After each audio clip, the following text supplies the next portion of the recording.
saying a dog never produces a non-dog. I'm sorry, that's always been wrong. That's always been a straw man. That has Now, never been a correct criticism of evolution. That has been a description of an evolutionary law which you have failed to understand lo these decades. no, I think I completely understand it.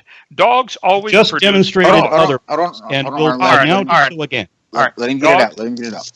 I will say it again. You haven't understood it in 20 years, but dogs do always produce dogs. Do you know Yes, of an exception to that? because of the evolutionary law of monophyly, that is true. And dogs remain conoidean carnivores. They never became a non-carnivore when they produced the first dogs. Still a carnivore.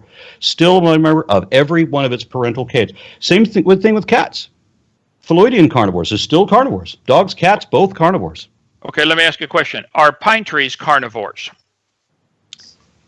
Because carnivora is limited to a subset of mammals and trees are not even animals, no. But you think elephants and pine trees and dogs are Are related? still eukaryotes, yes. So, but at some point they became carnivores. Something happened. Yes, that's correct. And I've got a series of videos explaining the evolutionary stages of that, if anybody listening to this cares. It's called The Systematic Classification of Life, where I go through some of the major clades. We're up to episode 24, and we've just now gotten to mammals. So there's another dozen or so videos in that series at least to come. That ought to be exciting.